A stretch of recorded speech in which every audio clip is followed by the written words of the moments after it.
Ya, Bapak Ibu dan saudara-saudari sedama, Sukihoto, Namo Buddhaya, selamat malam. Pada kesempatan hari ini, ya kita akan melakukan meditasi singkat untuk beberapa saat ke depan. Seperti yang Bante sudah jelaskan di meditasi kita sebelumnya, di mana kita akan melakukan perenungan Bapak Ibu ya, terhadap 4 objek. Ya, meditasi yang pertama pengembangan cinta kasih kepada diri kita sendiri, terus yang kedua kepada orang-orang yang kita cintai, yang ketiga kepada musuh-musuh kita, dan yang keempat kepada pihak yang netral. Nah, ini kita akan coba kembali pada hari ini. Kenapa kita harus mencoba pengembangan cinta kasih? Karena semuanya dimulai dari pikiran kita. Kalau kita punya pikiran adalah baik, penuh dengan cinta kasih, maka kita sendiri pula yang akan bahagia Bapak Ibu. Nah, kalau misalnya kita punya pikiran penuh dengan kebencian, maka kita lebih cepat stres, murung, sakit-sakitan ya. Kalau misalnya Anda simpan kebencian Anda lama-lama, nanti cepat stroke ya. Jadi kita harus melatih cinta kasih ini biar selain membawa manfaat bagi diri Anda sendiri, tentunya membawa juga manfaat bagi orang lain.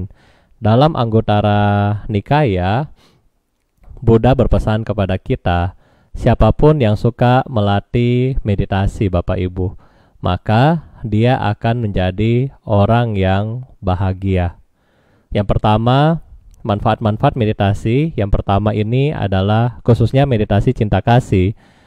Yang pertama, siapapun yang suka bermeditasi, memiliki cinta kasih, maka tidurnya akan sangat gampang. Ya, tidurnya akan sangat gampang. Jadi, bagi Bapak Ibu yang di sini yang susah tidur, ya kan, Anda harus minum obat. Tetapi bagi Anda yang melatih cinta kasih, maka tidur Anda akan gampang.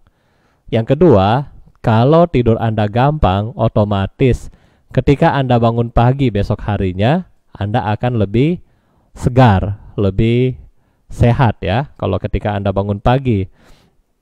Berikutnya, orang yang mempunyai cinta kasih, benih kebencian dalam diri dia itu nggak ada Bapak Ibu. Sehingga apa? Sehingga dia kalau tidur pun tidak memiliki mimpi-mimpi buruk ya. Kalau orang yang punya cinta kasih, yang suka senyum dan seterusnya, tentunya akan sangat jarang mereka mempunyai mimpi-mimpi yang buruk ya. Berikutnya adalah siapapun yang suka melatih cinta kasih, tentunya akan disenangi sama kawan-kawan dia, apakah wanita atau pria, dan dimanapun orang ini tinggal, tentunya dia akan disenangi oleh semua orang ya. Kalau Anda tidak punya cinta kasih, misalnya Anda yang pelit, tidak punya cinta kasih, suka iri dan seterusnya, siapa yang mau temenan sama kita? Jadi kalau kita mewujudkan cinta kasih ini dalam kehidupan kita sehari-hari, maka bahkan banyak yang suka sama kita. Suka di sini dalam hal senang dengan keberadaan Anda. Ya. Kalau misalnya kita suka membenci dan seterusnya, ya begitu lihat Anda, wah jauh-jauh tuh orang jutek tuh, jangan dekat-dekat, jauh dah, jauh. Nah, tetapi kalau misalnya kita yang suka memiliki cinta kasih, nah orang akan dekat sama kita. Selain manusia dekat sama Anda juga akan disenangi oleh baik hewan maupun para dewa akan menyukai Anda. Karena kenapa? Anda mempunyai cinta kasih, Anda mempunyai kebajikan ini, Anda sering melakukan pelimpahan jasa sehingga para dewa akan suka dan melindungi Anda. Enak gak? Anda kemanapun gak perlu sewa satpam, tetapi para dewa yang ada di surga siap menemani Anda. Ya, kalau Anda mempunyai cinta kasih. Nah, selain itu Bapak Ibu, kalau kita mempunyai cinta kasih, kita juga tidak akan terkena 3 hal. Ya, Tiga hal ini adalah senjata, api sama racun. Siapa yang mau kasih racun sama Anda? Kalau Anda punya banyak teman yang baik. Siapa yang akan bunuh Anda dengan tembakan atau pakai api? Nah, jadi kalau kita mempunyai cinta kasih yang kita latih terus-menerus, akan terhindar dari tiga hal ini. Anda nggak perlu mahal-mahal beli jimat, nggak perlu. Anda nggak perlu mahal-mahal cari bodyguard, nggak perlu. Anda cukup melatih cinta kasih, maka Anda dapat memiliki terbebas dari tiga hal ini, senjata, api, maupun racun. Dan orang yang memiliki cinta kasih selain hidupnya bahagia, tenang, maka ketika hari dia akan meninggal, ya, dia pun akan meninggal dengan tenang, tidak takut lagi akan menghadapi kematian. Dan kalau orangnya sudah siap menghadapi kematian, maka setelah dia meninggal tentunya dia akan lahir di alam bahagia, alam dewa, atau alam kita bilang alam surga. Jadi kalau Anda mau cari surga, mau cari yang semua yang tadi Bante bilang, ya kita harus latih sendiri. Ya, kalau kita latih sendiri, maka kita sendiri yang punya. Kalau Bante yang latih, ya Bante punya sendiri, Anda nggak ada. Ya, kan nggak mungkin Bante yang latih, Bante yang makan, terus Anda yang kenyang, itu nggak mungkin. So, kita harus sama-sama melatih ini Bapak Ibu. Dan berikutnya, kalau nggak ada kemelekatan lagi dan seterusnya, dia bisa terlahir di alam Brahma, lebih tinggi daripada alam dewa. Nah, oleh karena itu Bapak Ibu, rugi apa ya? Rugi apa kita kalau malas melatih meditasi ini? Siapa yang rugi? Yang rugi adalah kita. Kita buang waktu dan seterusnya. Ya, oleh karena itu, ayo kita coba bermeditasi. Nggak lama, ya, nggak lama. Per sesi Bante akan usahakan per sesi adalah sekitar 10 menit. Nah, jadi kita bisa dapat 4 sesi ke depan adalah 40 menit.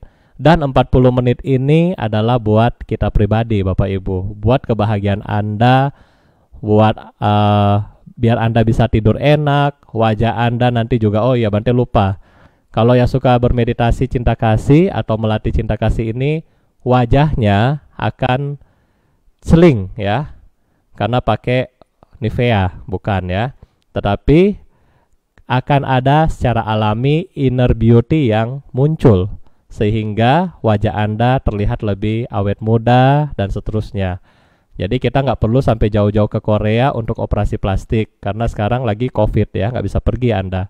Jadi apa salahnya kita melatih cinta kasih kita selama beberapa saat di depan, sehingga semua hal-hal yang Bante kasih tahu tadi itu bukan Bante yang kasih tahu, Bante cuma copy paste dari Buddha, dari Anguttara Nikaya. Ini manfaat yang diajarkan langsung oleh Buddha. Nah, oleh karena itu sekarang silahkan Anda duduk dengan rileks seperti biasa.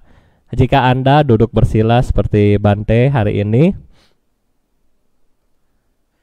ya, Anda bisa duduk dengan tegak. Kemudian Anda di belakang kita ini di daerah leher ya. Nah, itu kayak ada bantal gitu Bapak Ibu. Jadi Anda nggak tegak banget, tetapi juga ada kayak sandaran. Jadi Anda bisa lebih rileks, nggak tegak kaku gitu ya. Nah, bagi Anda yang di rumah yang duduk di kursi bisa, tetapi jangan nyenderan ya, duduk tegak seperti biasa. Kemudian saat ini sebelum kita mulai aktivitas, kita harus kembangkan motivasi. Motivasi di sini adalah kita melatih ini semua demi kebahagiaan semua makhluk. Kenapa kita harus melakukan ini demi kebahagiaan semua makhluk? Karena Bapak Ibu, saat ini saya dan Anda dan semua makhluk sedang berada di namanya samsara. Tidak ada jalan keluar dari samsara. Semua berputar, meninggal, lahir lagi, meninggal, lahir lagi. Apakah di alam dewa atau di alam surga, di alam manusia, di alam asura, di alam hewan, di alam peta, hantu kelaparan, bahkan neraka. Ini adalah perputaran terus menerus dan kita tidak bisa keluar dari sini. Oleh karena itu, kita harus menyadari ini adalah penderitaan semua makhluk. Ada satu cara untuk kita bebas dari penderitaan. Ada satu orang yang sudah melewati ini semua. Siapa itu? Yaitu Guru Agung kita, Buddha Gautama. Dia telah melampaui samsara ini dan dia memberikan kita jalan untuk terbebas dari samsara ini. Jalan ini adalah Dhamma. Oleh karena itu, kita sebagai makhluk yang menderita, kita membutuhkan Dhamma untuk sebagai jalan terbebas dari semua penderitaan kita. Kita sadari ini dulu. Yang pertama-tama, setelah kita menyadari saya makhluk yang menderita, kemudian saya berusaha datang ke depan altar Buddha. Dalam hal ini adalah wihara, ya. Altar Buddha atau wihara yang harus Anda renungkan untuk Anda mencari obat, mendapatkan obat dari Buddha. Setelah kita tahu bahwa kita benar-benar saat ini menderita, yang punya obat hanyalah Buddha.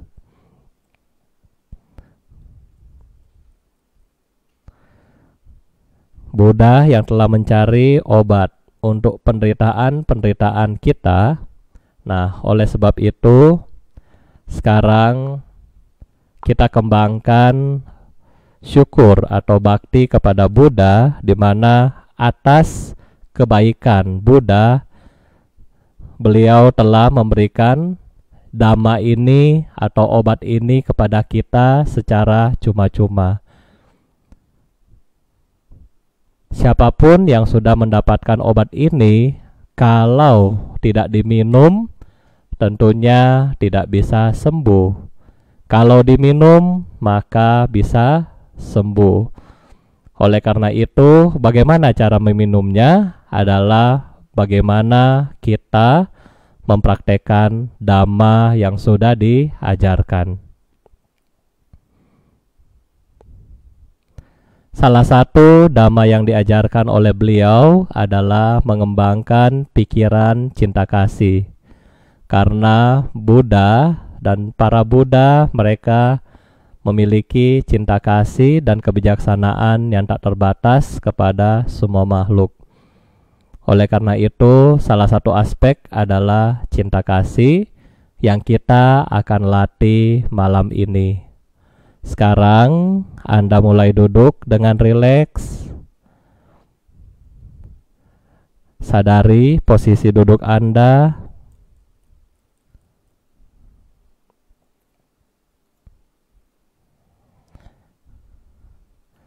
Kemudian pertama-tama kita kembangkan cinta kasih kepada diri kita sendiri, yaitu semoga semua saya berbahagia. Semoga saya berbahagia. Semoga saya berbahagia. Anda bisa ulangin kata-kata ini, semoga saya berbahagia, sampai beberapa saat ke depan. Nanti Bante akan pandu kembali. Anda bisa duduk rileks, semua pikiran yang muncul, semua rasa sakit, semua rasa kram, dan seterusnya, Anda bisa kembalikan kepada objek Semoga saya berbahagia. Meditasi dengan objek semoga saya berbahagia. Kita mulai.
Ya, sambil menyadari kesadaran Anda, Bapak Ibu, pada sesi kedua ini kita membayangkan orang-orang yang Anda cintai,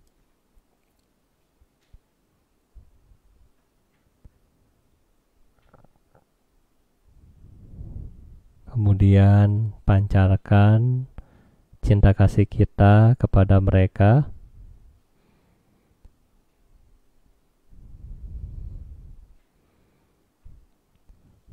Dengan membayangkan wajah mereka, kemudian dalam batin kita mengucapkan semoga namanya berbahagia. Semoga namanya berbahagia. Sekali lagi, di sesi kedua, kita membayangkan orang-orang yang kita cintai, misalnya papa, mama, ayah, adik, kakek, nenek.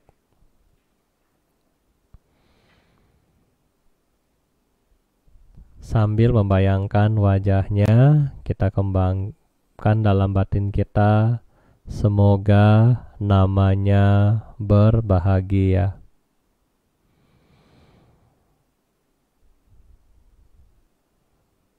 Kita lanjutkan meditasi sesi orang yang dicintai selama beberapa saat ke depan.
sambil menjaga kesadaran kita. Kemudian kita membayangkan musuh-musuh kita, orang-orang yang pernah mengecewakan kita, orang-orang yang pernah mencelakakan Anda, dan seterusnya. Pada sesi ini, sambil membayangkan wajahnya, Anda mengucapkan, semoga namanya berbahagia.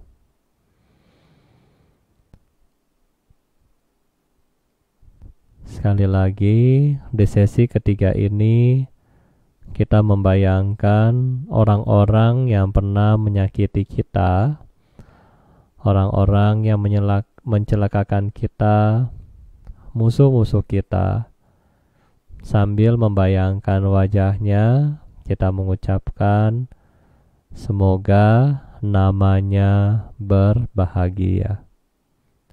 Kita lanjutkan meditasi sesi ketiga.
sambil menjaga kesadaran kita.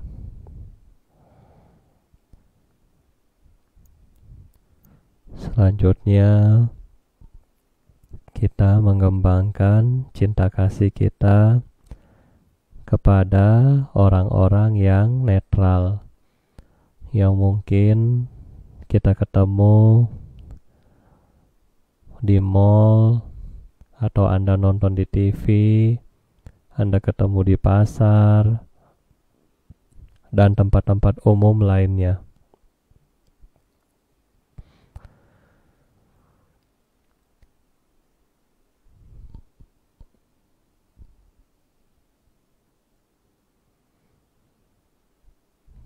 Kita pancarkan dalam batin kita, semoga dia berbahagia dan terbebas dari penderitaan.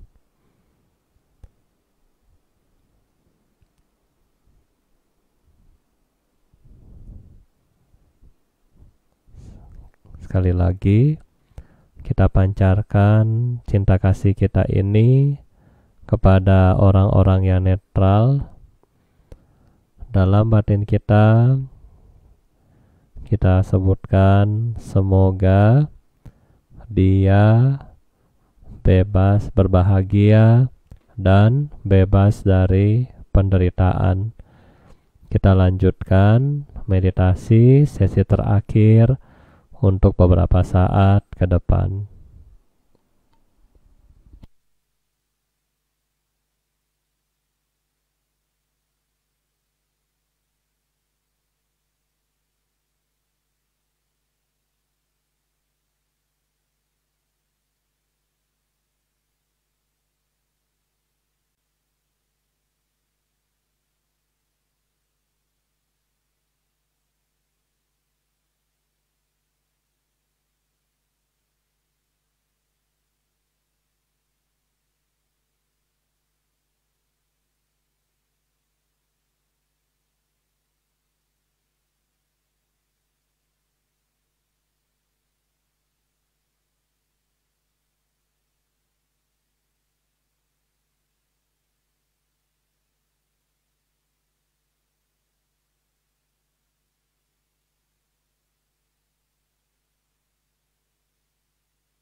Sambil menjaga kesadaran kita, selanjutnya kita kembangkan cinta kasih kita kepada semua makhluk dengan mengucapkan Sabe Sata Bhavantu Sukhi Tata.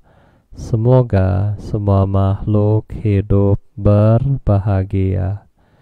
Sadu, sadu, sadu. Meditasi selesai.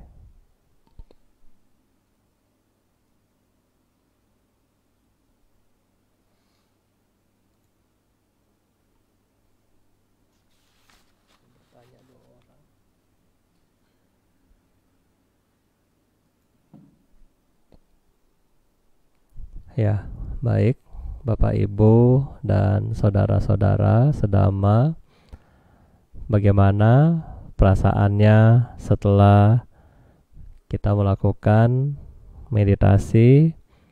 Ya, tadi kurang lebih sekitar 40 menit ya, kurang lebih kita sudah bermeditasi. Kira-kira kalau mungkin ada yang mau bertanya, mungkin Anda bisa WA ke call center hari ini, nanti Bante akan jawab besok ya. Kemarin Bante dapat pertanyaan, ada 3 pertanyaan ya. Yang pertama, Bante, ini sedang wabah penyakit COVID, parita apa yang cocok untuk kita baca? Ya, jadi sesungguhnya Bapak Ibu, semua parita, semua mantra, semua sutra itu semuanya mempunyai manfaat yang sama, yaitu bagaimana membawa Anda menjadi pribadi yang lebih bahagia dan tenang hidupnya. Itu adalah sama. Kenapa? Kalau kita punya kebahagiaan dan ketenangan dalam batin kita masing-masing, maka kita punya imun yang baik. Imun yang baik, kita nggak dapat gampang cepat sakit. Kalau semua orang baca mantra dan doa yang baik, maka makin banyak orang yang baik. Ya, kalau parita khususnya, nah di dalam silsilah Pali, di situ disebutkan bahwa ketika kota Wesali sedang terdapat wabah. Ya, jadi ketika wabah ini kalau tidak salah karena musim panas. Jadi musim panas terlalu panas dan sangat panas sehingga ya banyak orang yang meninggal. Ketika banyak orang yang meninggal, kerajaan mungkin nggak sempat urus angkat mayatnya ditanam dan seterusnya. Akhirnya menjadi busuk, ketika busuk mencemari air dan udara sehingga sangat parah. Jadi lebih menjangkit dan menular ya. Nah setelah itu mereka kemudian memohon kepada Buddha untuk memberkati atau blessing kota Wesali. Nah saat itulah Sang Buddha datang ke Wesali beserta para biku, kemudian membacakan Ratana Sutta. Ya, yang buku coklat kita halaman 125. Setelah membacakan Ratana Sutta sekali, kemudian Sang Buddha meminta Bante Ananda untuk membawa percikan air parita untuk sambil membaca parita sambil mempercik kota Wesali. Nah, jadi sejarah atau silsilah juga dari pemercikan itu ada di kota Wesali, yang seperti kalau Anda lagi kebaktian, habis kebaktian mau minta air berkah, nah itu dari Wesali ya. Jadi dikepret biar apa? Biar bebas dari wabah penyakit. Bukan dikepret buat kaya, buat sehat, buat hoki, bukan, kebalik ya. Jadi dikepret biar Anda tuh bebas dari wabah penyakit. Jadi jangan begitu apa? Anda lagi dikepret buka dompet, salah sasaran Bapak Ibu ya. Jadi ketika dikepret itu maksudnya dulu, nah itu untuk membersihkan wabah penyakit di kota Wesali. Nah, setelah selesai di blessing oleh Bante Ananda, kemudian tiba-tiba hujan turun dengan deras, air banyak sehingga mayat-mayat yang tadinya sudah tidak diangkat tiba-tiba tersapu oleh air. Dan hebatnya Ratana Sutta, ketika mayat-mayat tadi kan sudah busuk, lagi dimakan sama Asura, kemudian kena air percikan dari Ratana Sutta, maka Asuranya langsung kabur, langsung lari. Ya, jadi inilah sejarah dari Ratana Sutta. Ya, mudah-mudahan kita bisa baca dengan tulus, dengan motivasi yang baik, sehingga memiliki kekuatan yang sama dengan Bante Ananda. Kalau kita pikir waktu membacakan itu, Bante Ananda juga belum mencapai tingkat kesucian. Tetapi karena dia memiliki konsentrasi yang kuat, sehingga dia bisa membersihkan wabah penyakit itu lenyap adanya. Nah, oleh karena itu kita juga harus membacanya dengan tulus dan ikhlas, ya. Yang pertanyaan kedua adalah di sini, kalau seseorang dia meditasi, dia suka merinding. Kenapa dia merinding? Karena dia sendiri bisa memiliki penglihatan, ya. Kalau orang Manado bilang mata terang, jadi bisa melihat makhluk-makhluk yang tidak kelihatan, ya. Nah, bagaimana caranya untuk menyikapi ini? Dan kadang-kadang juga dia bisa merasakan suhu tubuh yang begitu panas. Nah, kalau misalnya Anda yang takut sebelum meditasi, takut, atau Anda yang bisa melihat, ya kita bilanglah hantu, leluhur Anda, dan seterusnya, ada bisa kita bilang beberapa kemungkinan, ya, beberapa kemungkinan. Kemungkinan yang pertama, memang Anda mempunyai abinya. Bukannya abinya lah, tapi ya Anda punya talenta atau bakat atas bisa melihat makhluk-makhluk ini. Yang kedua, mungkin Anda nggak bisa lihat, tetapi karena Anda tipenya penakut, Anda penakut, terus orang bilang, di situ ada nenek duduk. Nah, Anda percaya. Jadi ketika Anda meditasi, Anda sudah takut dulu. Aduh, di situ ada nenek nih duduk nih. Gimana nih saya nih? Nah, Anda merinding dulu. Nah, itu juga. Ya, jadi ada dua tipe, ya. Ada benar-benar sungguh-sungguh, ada karena memang ketakutan. Nah, bagaimana kita menyikapinya, Bante? Yaitu sebelum kita bermeditasi, pertama-tama kita membacakan parita. Ya, seperti tadi kita membacakan beberapa doa dan Karanya Metta Sutta. Sama, sejarah Karanya Metta Sutta juga sama untuk menetralisir lah yang kita bilang kayak diganggu sama makhluk. Jadi di waktu itu para Bante hendak berwasa. Mereka masuk ke dalam hutan, kemudian duduk meditasi di bawah pohon. Nah, ternyata di pohon ini ada penghuninya. Ya, jadi penghuni terakhir. Jadi ada makhluk di atas pohon. Dia nggak suka karena dia mau turun, ada Bante meditasi duduk. Dia di atas pohon, mau turun nggak bisa, mau naik di atas terus bosan dia, ya.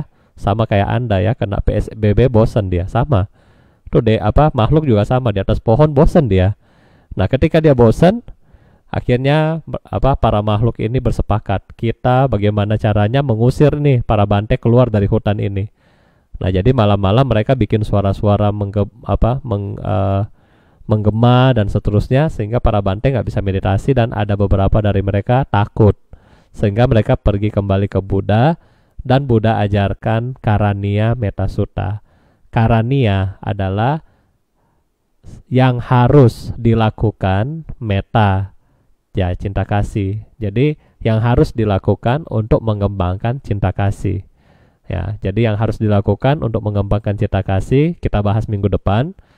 Nah, intinya setelah memberikan khotbah tentang ini, para Bante kemudian kembali ke sana dan mereka bisa duduk dengan tenang, ya. Jadi, kalaupun Anda masih merinding, Anda boleh membacakan Karanya beserta artinya dulu sebelum kita bermeditasi. Yang berikutnya, kadang-kadang merasa suhu panas dan seterusnya. mungkin Bapak Ibu, kalau kita merasakan suhu panas, kalau kita sering-sering, ya mungkin Anda agak sensitivitas dari badan Anda ya. Kadang-kadang itu adalah qi dalam tubuh kita. Wajar, kita punya 4 elemen ya, avatar, elemen api, elemen gas atau angin, elemen cair, dan elemen padat. Ini wajar dalam tubuh kita ada 4 ini. Nah, kalau salah satu dari ini memang lebih dominan, berarti ini wajar karena ini ada dalam batin kita, badan jasmani kita. Itu nggak masalah. Ya, kalau misalnya Anda merasakan penderitaan yang bagaimana parah, ya coba Anda konsultasikan ke dokter. Tetapi kalau misalnya Anda rasa cuma panas atau seperti hari sekarang ini, cuaca lagi sangat panas karena pergantian musim dan orang yang punya sensitivitas ini akan merasa lebih panas, ya ini adalah wajar ya. Jadi kalau tentang suhu, ya Bante rasa karena memang badan kita terdiri dari 4 elemen. Tapi kalau Anda mau cek, ya coba cek ke dokter jika ada yang masalah seperti itu. Ya. Mungkin ini yang bisa kita sharing untuk hari ini. Nah, selanjutnya kita akan membacakan Patidana dan doa dedikasi untuk semua makhluk ya. Mari kita bersama-sama menyiapkan diri kita untuk kembali membacakan Patidana di halaman 63.